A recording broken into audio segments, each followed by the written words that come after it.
Shalom, saudara yang diberkati di dalam nama Tuhan Yesus Kristus, sahabat terbaik dalam kasih Tuhan. Bertemu lagi dengan saya, Pendeta Novel Saragi.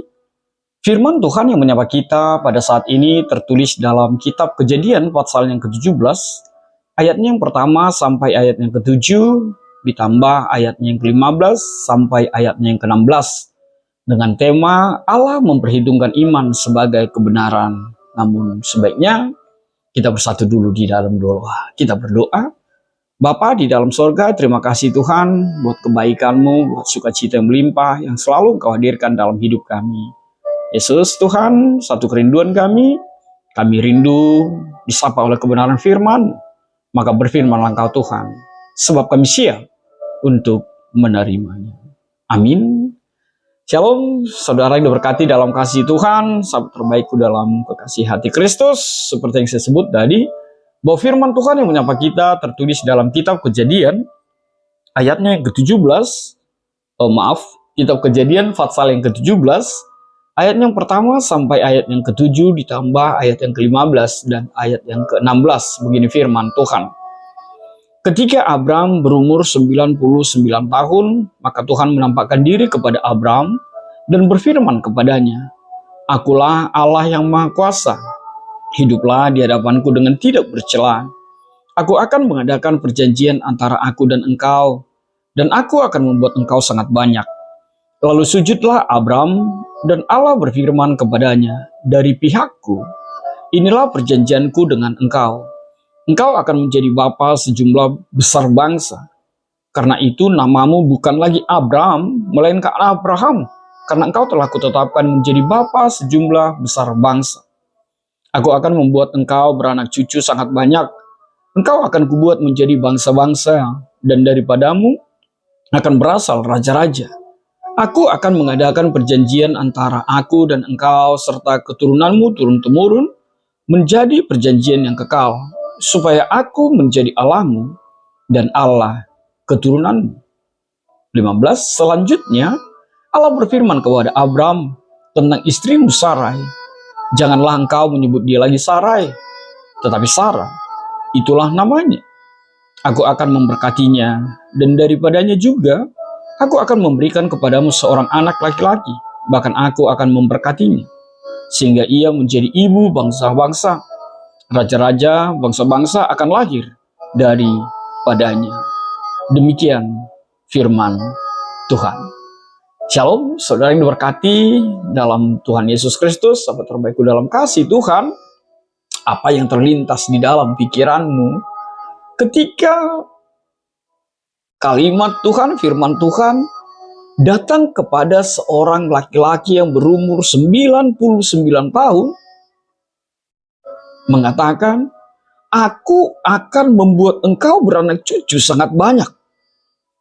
Lalu kepada istrinya, firman Tuhan, Tuhan akan memberkatinya, dan daripadanya juga aku akan memberikan kepadamu seorang anak laki-laki, bahkan aku akan memberkatinya, sehingga ia menjadi ibu bangsa-bangsa. Raja-raja bangsa-bangsa akan lahir daripadanya. Apa yang ada dalam pikiranmu? Semua kita akan bilang, mustahil, tak mungkin. Ya, mungkin itu yang akan tercetus, mungkin itu akan berseliweran di dalam pikiran kita. Analah mungkin. Apa pula itu? Tak ada ceritanya itu. Tidak terpikirkan itu. Itu pasti hanya omong kosong belaka.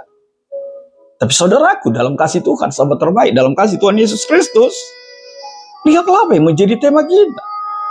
Tuhan Allah memperhitungkan iman sebagai kebenaran. Artinya apa? Melalui kalimat itu, melalui nats ini, Tuhan ingin seorang Abraham, dan juga engkau, dan juga saya, dan kita semua, hiduplah di dalam iman. Hiduplah menjadikan iman menjadi kekuatan menjalani hari-hari kehidupan kita.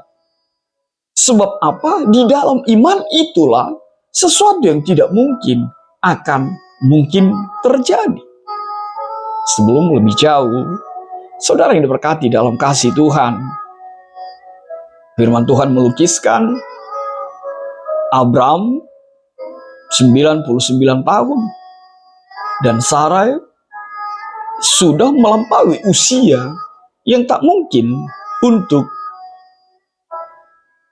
rahimnya dibuahi, atau yang tak mungkin akan bisa hamil dan melahirkan seorang anak. Bahkan Tuhan menampakkan dirinya justru di dalam situasi itu, sampai-sampai dikatakan Allah itu menghadirkan atau mengulang janjinya ini kepada Abraham, bahwa dia akan menjadi bapa bagi banyak orang, bapa bagi banyak bangsa. Kita melihat Kejadian pasal 12 dan Kejadian pasal 15. Tapi sekali lagi Tuhan perlu mengungkapkan hal ini lagi kembali kepada seorang Abraham. Yang berbeda adalah di sini kita melihat ada janji dan juga tuntutan Tuhan bagi seorang Abraham. Apa itu? Dikatakan hal itu akan terjadi, janji itu akan tertepati, mujizat itu akan nyata, tapi dengan tuntutan, dengan syarat, Abraham harus hidup dengan tidak bercela di hadapan Tuhan.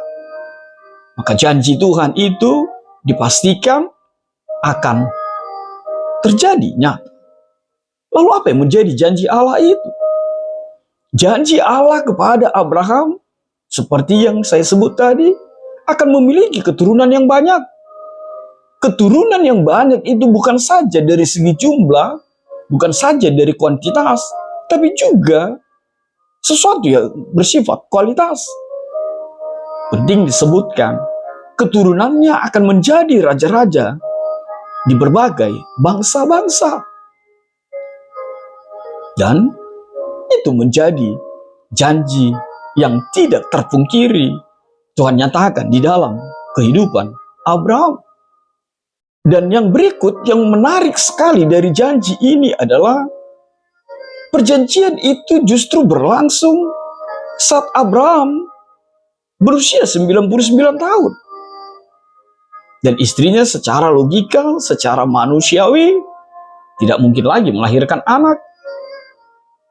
Tetapi 24 tahun setelah janji itu, Tuhan menampakkan diri kepada Abraham dengan suatu berita dan dengan sebuah tuntutan kepada Abraham dan Sarah.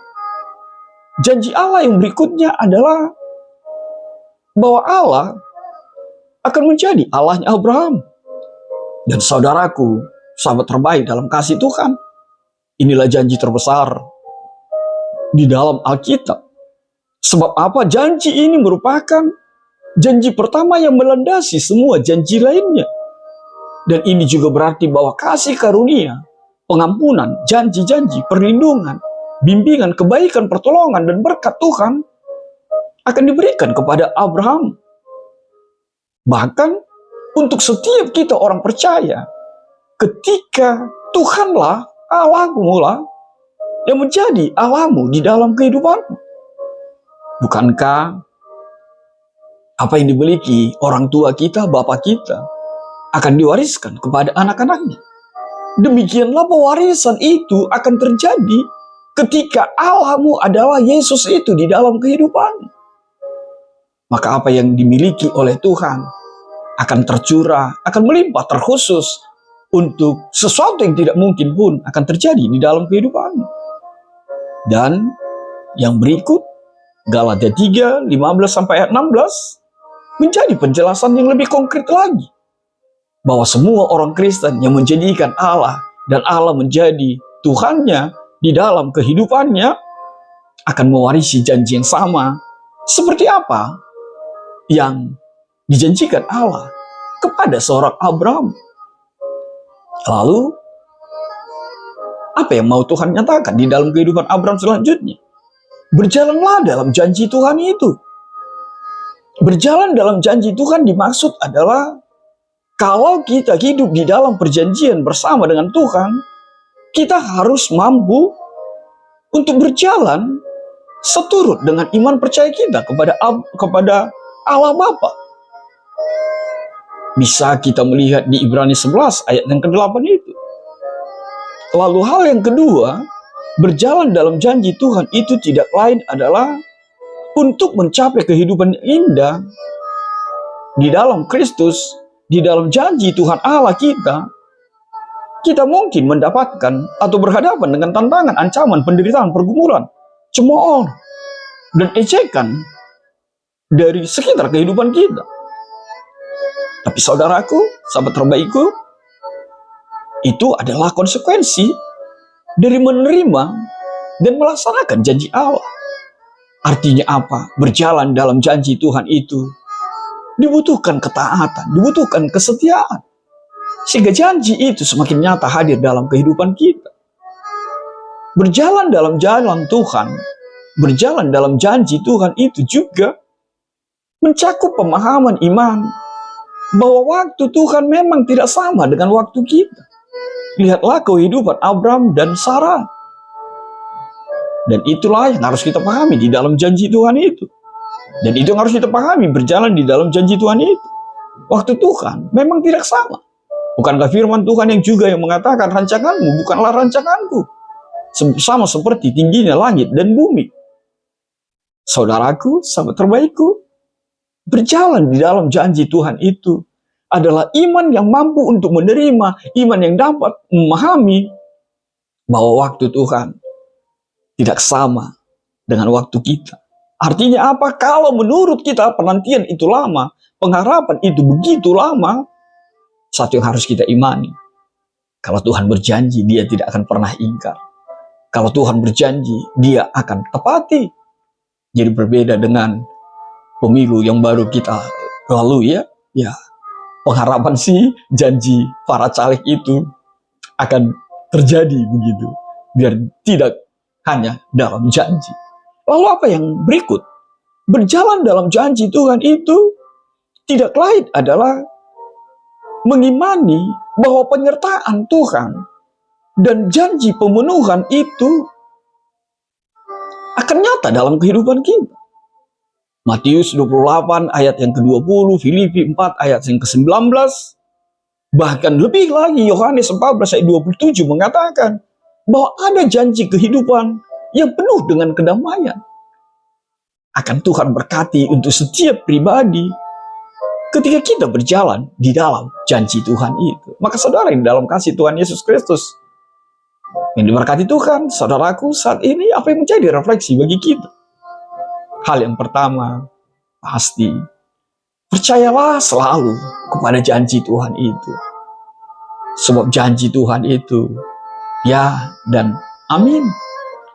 Yang kedua, melalui firman Tuhan ini, ingatlah, iman itu adalah segala-galanya. Ketika kita beriman, maka sesuatunya akan aman. Kenapa aman? Karena ada Tuhan Allahmu yang menjadi kuat di dalam setiap janjinya, di dalam kehidupanmu. Apa refleksi yang ketiga?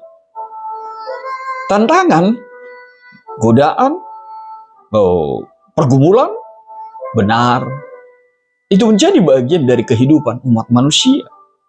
Tapi percayalah, keyakinan, iman yang seutuhnya kepada Allah Bapa di sorga, kepada Tuhan Yesus, akan memberikan arah dan sebuah kepastian. Akan janji yang nyata dalam kehidupan kita. Lalu apa yang berikut? Milikilah iman, seperti yang dimiliki Abram. Dalam arti apa? Dalam sebuah keluarga, seperti yang ditegaskan di dalam Kejadian 17 ayat 1 sampai ayat yang ke-7 itu, iman seorang bapa, iman seorang ibu akan menjadi kekuatan menjalani kehidupan, menjalani bahtera sebuah rumah tangga. Yang berikut, ada janji keturunan buat Sarah di dalam perikop kita ini. Artinya apa? Kalau menurutmu itu tidak mungkin, Kalau menurutmu itu begitu menyesakan, kalau menurutmu pergumulan itu seperti tidak tertahankan, lihatlah, kalau dari seorang perempuan yang bahkan sepertinya rahimnya tertutup, Tuhan bisa hadirkan mujizat itu. Apalagi yang harus kita khawatirkan? Kalau dari hal yang tidak mungkin saja, Tuhan bisa buka celah, bahkan gerbang, jalan masuk, jalan keluar. Lalu, kenapa kita harus ragu akan karyanya di dalam kehidupan setiap kita? Janji keturunan, benar. Itu hanya salah satu berkat Tuhan. Artinya apa? Kalaupun mungkin saat ini ibu tidak diberkati atau belum diberkati dengan janji keturunan itu, orang beriman akan mampu untuk memahami bahwa janji Tuhan yang lain dan masih lebih banyak lagi melimpah dan akan dicurahkan untuk setiap kita. Maka hiduplah di dalam janji itu. Hiduplah di dalam iman itu. Sebab imanmu Tuhan perhitungkan menjadi sebuah kebenaran. Amin. Tuhan memberkati. Kita bersatu dalam doa. Bapa di dalam sorga, terima kasih Tuhan buat kebenaran firman-Mu. Biarlah iman kami menjadi kekuatan menjalani hari-hari hidup ini. Dalam kasih-Mu Tuhan kami berdoa dan ucap syukur. Amin.